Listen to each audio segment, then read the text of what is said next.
ఒక చీకటి గది, చుట్టూ 100 అడుగుల ఎత్తున్న భయంకరమైన రాతి విగ్రహాలు.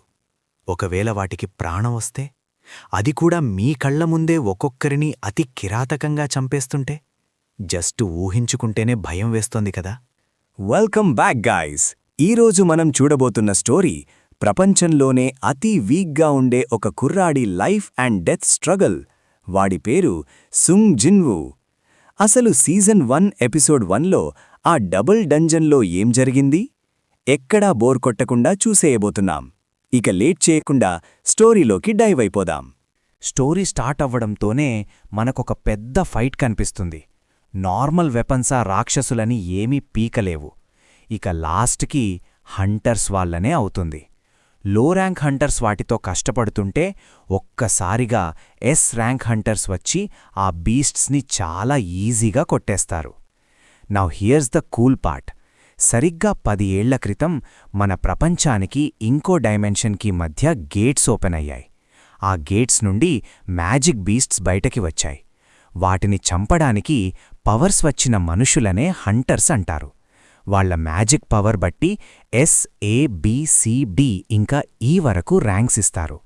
కానీ ఒకసారి పవర్ వచ్చాక ఎంత ట్రై చేసినా అదింక పెరగడు. ఇక్కడే మన హీరో సుంగ్ జిన్వూ ఎంట్రీ ఇస్తాడు. వాడు జస్ట్ ఒక ఈ ర్యాంక్ హంటర్. ఎంత వీక్ అంటే అందరూ వాణ్ణి the weakest Hunter of all mankind అని ఏడిపిస్తూ ఉంటారు. చిన్న ఈ ర్యాంక్ గేట్కి వెళ్ళినా హాస్పిటల్ పాలవుతాడు. జూహీ అనే బి ర్యాంక్ హీలర్ కూడా జిన్వూ మళ్లీ దెబ్బలు తగిలించుకున్నాడు అని తిడుతుంది. కాని వాళ్ల అమ్మ ట్రీట్మెంట్ కోసం, చెల్లి చదువు కోసం వాడికి డబ్బు చాలా అవసరం. కత్తి కొనుక్కోవడానికి కూడా సరియైన డబ్బులు లేవు వాడి దగ్గర. చివరికి ఒక టీంలో జాయిన్ అవుతాడు. వీళ్ల రేడ్కి మిస్టర్ సాంగ్ లీడర్గా ఉంటాడు. అందరూ గేట్ లోపలికి వెళ్ళి ఆ డంజన్ బాస్ని చంపేస్తారు. కానీ అక్కడ వాళ్లకి ఒక కొత్త కేవ్ కనిపిస్తుంది. దాన్నే డబుల్ డంజన్ అంటారు. లోపలికి వెళ్లాలా వద్దా అని ఓటు వేస్తే 6-6 టై అవుతుంది. లాస్ట్కి మన జిన్వూ డబ్బు కోసం ఎస్ అని చెప్తాడు. అందరూ కలిసి లోపలికి వెళ్తారు. అక్కడ పెద్ద పెద్ద క్రీపీ స్టాచ్యూసుంటాయి. ఒక్కటి మాత్రం చాలా హ్యూజ్గా ఉంటుంది. మిస్టర్ సాంగ్ అక్కడ ఉన్న ఒక ఏన్షియంట్ స్క్రిప్ట్ చదువుతాడు.